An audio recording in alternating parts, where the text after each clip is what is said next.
परशुराम सा क्रोध संवारे, भारत माँ के राज दुलारे, मूछों पर जो ताव घुमाया, भगे फिरंगी मारे मारे। तारीख 27 फरवरी साल 1931।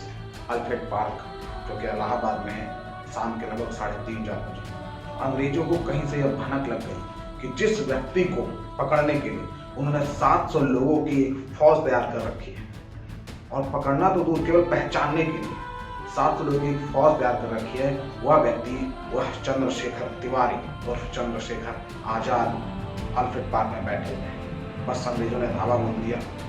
एक तरफ अंग्रेज जो कि हथियारों से लैस थे, और दूसरी तरफ हमारे आजाद जो कि अटल, अकेले, अविचलित हुंकार दिल में।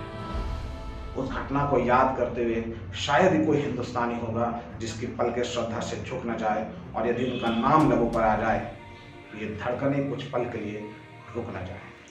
अंग्रेजों ने यह मान लिया कि आजाद मृत्यु को प्राप्त हो गए, परंतु वास्तविकता तो यह है कि आजाद न तो कभी जिन्हें जिंदगी जकड़ सकी और न ही मृत्यु। आजाद वो सूक्ष्म चेतना है जो हम सबके भीतर है। यदि कोई स्वयं से पहले देश के विषय में सोचता है तो आजाद उसमें है। यदि कोई कुटुंब हित से पहले समाज हित की बात करता है तो आजाद उसमें है। यदि कोई जान देने से पहले दुश्मनों के जान लेने की बात करता है तो आजाद उसमें है।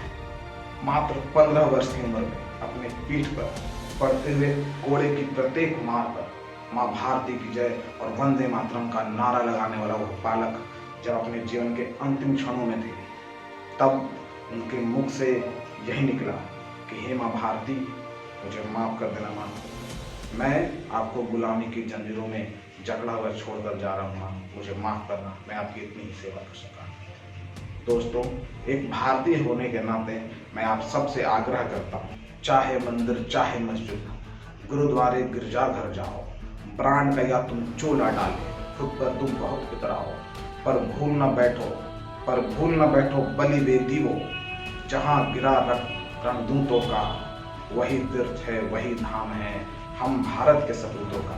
दोस्तों, ऐसा सुनने में आया कि अंग्रेजों ने हर वो चीज जिस पेड़ के नीचे चंद्रशेखर आजाद बैठे थे या उनसे संबंधित जो भी चीजें थी उन सबको जला डाला, शायद इसलिए कि आने वाली पीढ़ियां उनसे प्रेरणा न ले सके, उनमें क्रांति का जज्बा जागृत हो सके। और इस मामले में मैं खुद को सौभाग्यशाली मानता हूँ कि मुझे उस स्थान पर, उस पवित्र भूमि पर, उस पवित्र माटी पर जाने का अवसर मिला जहाँ पर हमारे क्रांतिवीर चंद्रशेखर आजाद ने अपने प्राण त्यागे थे। वहाँ पर जाने का जो अनुभव था, जो मेरी फीलिंग्स थी, उनको मैंने 4 पंक्तियों में लिखने की कोशिश की है। फिजा में जिसके गूंज रही है उनकी अमिट विकल हुंकार, फिजा में जिसके गूंज रही है उनकी अमिट विकल हुंकार, कण कण जिसका साक्ष्य बना था, पत्ता पत्ता खूनी धार। पार्क के उस चबूतरे ने भी देखा था सब आंखें फाड़, दुबकी थी मृत्यु भी डर के, देख उन आंखों का अंगार।